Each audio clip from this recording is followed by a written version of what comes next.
Number 14، سورہ بنی اسرائیل آیت نمبر 61 پارہ نمبر 15، سورہ طٰہٰ آیت نمبر 116 پارہ نمبر 16۔ اللہ قرآن میں 7 مقام پہ فرما رہا ہے وَإِذْ قُلْنَا لِلْمَلَائِكَةِ، اور یاد کرو جب ہم نے فرشتوں کو حکم دیا اسجدوا لآدم کہ حضرت آدم علیہ السلام کو سجدہ کرو، فسجدوا تو سب نے سجدہ کیا الا ابلیس سوائے ابلیس کے، ابا واستکبر ابلیس منکر ہوا غرور کیا وکانا من الکافرین اور کافر ہو گیا۔ یہ آیت کریمہ پورے کلام بلاغت میں 7 جگہ ہے، اور آسمان کتنے ہیں تو 7 ہیں، زمین کے طبق کتنے ہیں تو 7 ہیں، پورے قرآن میں کتنے منزل قائم کیے گئے ہیں تو 7 منزل قائم کیے گئے ہیں۔ خانہ کعبہ کا طواف کتنی بار کیا جاتا ہے تو 7 مرتبہ کیا جاتا ہے۔ صفا مروہ پہ دوڑ کتنی مرتبہ لگائی جاتی ہے تو 7 مرتبہ لگائی جاتی ہے۔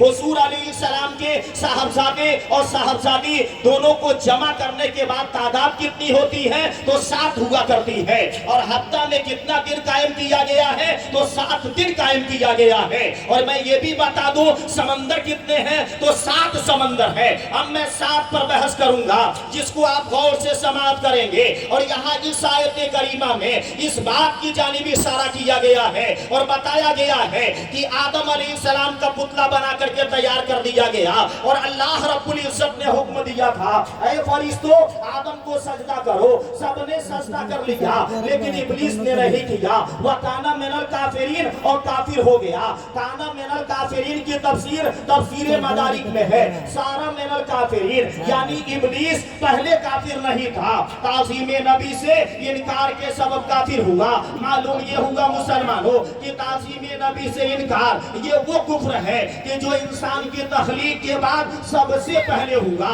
یعنی سب سے پہلے کافر ہونے والا کسی اور بنا پہ کافر نہیں ہوا تھا، بلکہ اس بنا پہ کافر ہوا کہ وہ تعظیم نبی نہیں کیا، جس کی بنا پر اسے کافر قرار دیا گیا۔ اب یہاں پر ایک سوال پیدا ہوتا ہے، وہ سوال یہ پیدا ہوتا ہے آدم علیہ السلام کو سجدہ کیوں کرایا گیا؟ آدم علیہ السلام میں وہ کون سی خاص بات تھی کہ آپ کو مسجود ملائکہ بنایا گیا، آپ کو مقام سے نوازا گیا، آپ کو درجات سے نوازا گیا؟ آدم علیہ السلام کو سجدہ کیوں کرایا گیا؟ تو اس کا جواب صوفیاء کرام دیتے ہیں۔ تفسیر کبیر جلد ثانی صفحہ نمبر 455، تفسیر نیسابوری جلد ثالث صفحہ نمبر 7 پر ہے، کانا فی جبہتہ نور محمد صلی اللہ علیہ وسلم، حضرت آدم علیہ السلام کی پیشانی میں محمد صلی اللہ علیہ وسلم کا نور تھا، اس لیے حضرت آدم علیہ السلام کو سجدہ کرایا گیا۔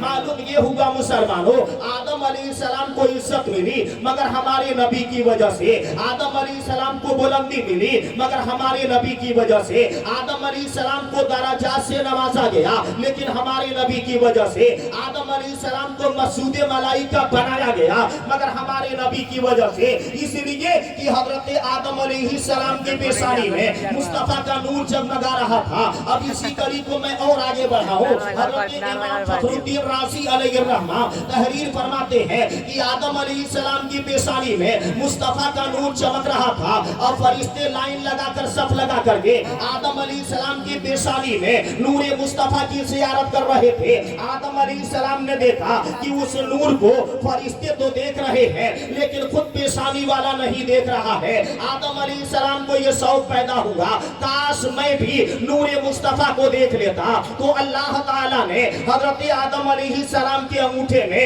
نور مصطفیٰ ظاہر کر دیا، اور آدم علیہ السلام جب اپنے انگوٹھے میں مصطفیٰ کا نور دیکھے تو نور دیکھنے کے بعد سے ہوا کیا؟ محبت سے انگوٹھے کو چوم لیے، اور چوم کر کے اپنے آنکھوں سے مس کیے، اور آپ نے کہا تھا قرۃ عینی بک یا رسول اللہ، یا رسول اللہ صلی اللہ علیہ وسلم آپ میری آنکھوں کی ٹھنڈک ہے۔ آدم علیہ السلام جب اپنے انگوٹھے میں نور مصطفیٰ کو دیکھے تو گویا آدم علیہ السلام نے یہ کہا تھا کہ ظاہر میں میرے بیٹے ہو مگر حقیقت میں تم ہی میرے باپ ہو، یعنی دیکھنے میں تو یہ ہے کہ تم میری اولادوں میں سے ہو، تم میری اولادوں میں سے پیدا کیے جاؤ گے، مگر حقیقت یہ ہے کہ تم ہی میرے باپ ہو، اس لیے کہ تمہارے نور کو خدا نے پہلے پیدا کیا اور میرے جسم کو خدا نے بعد میں بنایا، تو ظاہر میں میرے بیٹے ہو مگر حقیقت میں تم ہی میرے باپ ہو، اس اس کی ترجمانی اعلیٰ حضرت عظیم البرکت یوں کرتے ہیں، ظاہر میں میرے پھول حقیقت میں میرے نخل، ظاہر میں میرے پھول حقیقت میں میری اصل، اس گل کی یاد میں یہ صدا ابو البشر کی ہے، اس گل کی یاد میں یہ صدا ابو البشر کی ہے۔ تو آپ نے سماعت کیا کہ مسلمانوں آدم علیہ السلام کو مقام و مرتبہ سے نوازا گیا، لیکن نور مصطفیٰ کا صدقہ